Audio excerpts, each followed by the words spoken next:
Assalamualaikum warahmatullahi wabarakatuh. Baiklah, kami di sini dari kelompok 6 akan mempresentasikan makalah kami tentang ekonomi makro dan mikro. Selanjutnya yang akan dipresentasikan oleh Dululiani, kepadanya disilakan. Yang pertama adalah pengertian dari ekonomi makro. Ekonomi makro atau makroekonomi adalah studi tentang ekonomi secara keseluruhan. Makroekonomi menjelaskan tentang perubahan ekonomi yang mempengaruhi banyak masyarakat, perusahaan, dan pasar. Yang selanjutnya, 3 variabel ekonomi makro. Yang pertama ada produk domestik bruto, real, PDB real, yang mengukur pendapatan real total semua orang dalam perekonomian selama periode tertentu. Yang selanjutnya ada B, tingkat inflasi, yang mengukur seberapa besar harga meningkat. Yang ketiga ada tingkat pengangguran, yang mengukur bagian dari angkatan kerja yang belum bekerja. Yang selanjutnya itu fokus dalam ekonomi makro. Yang pertama ada inflasi. Inflasi merupakan kenaikan harga secara keseluruhan. Yang kedua ada pertambahan output. Perekonomian mengalami pertumbuhan tidaklah mendatar pada tingkat tertentu sepanjang waktu. Yang ketiga ada pengangguran. Pengangguran merupakan hasil masalah yang sering kita dengar dalam beberapa berita dan kita baca di surat kabar selalu setiap hari. Yang selanjutnya peranan pemerintah dalam ekonomi makro. Yang pertama yaitu kebijakan fiskal, yang kedua ada kebijakan moneter, yang ketiga ada kebijakan pertumbuhan. Yang selanjutnya jenis-jenis pasar dalam ekonomi makro. Yang pertama ada pasar tenaga kerja, yang kedua ada pasar komoditas.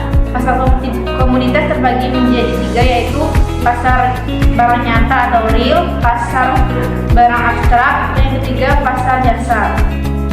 Selanjutnya ada pasar keuangan yang dibagi menjadi 2, yaitu pasar uang dan pasar modal. Selanjutnya akan dilanjutkan oleh Novi. Baiklah, saya akan menjelaskan tentang ekonomi mikro. Ekonomi mikro adalah ilmu yang mempelajari kegiatan ekonomi dari produsen dan konsumen dalam mengalokasikan sumber daya produksi.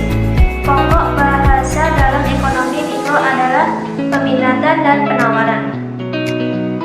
Baiklah, saya akan menjelaskan dari peminatan. Peminatan adalah berbagai kombinasi harga dan kualitas yang menunjukkan jumlah suatu barang yang ingin dan dapat dibeli oleh konsumen pada berbagai tingkat harga untuk suatu periode tertentu.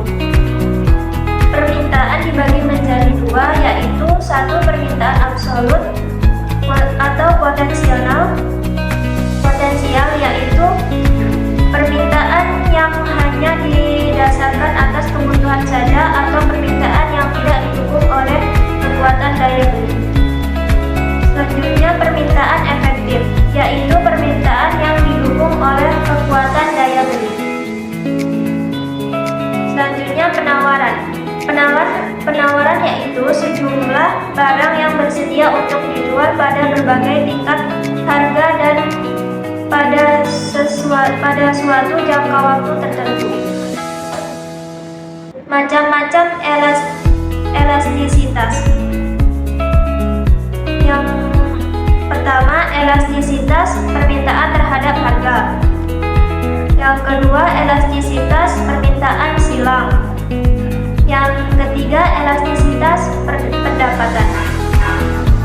Faktor-faktor yang mempengaruhi elastisitas permintaan adalah banyaknya barang substitusi, kegunaan barang, besarnya presentasi pendapatan yang dibelanjakan, jangka waktu.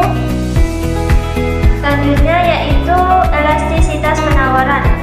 Elastisitas penawaran adalah persentase perubahan jumlah barang yang ditawarkan sebagai akibat adanya perubahan harga sebanyak 1%.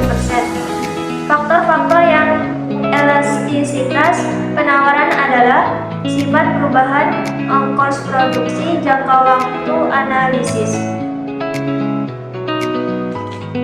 Jadi kesimpulan dari makalah pokok kami yaitu ekonomi mikro lebih fokus terhadap analisis mengenai cara mengalokasikan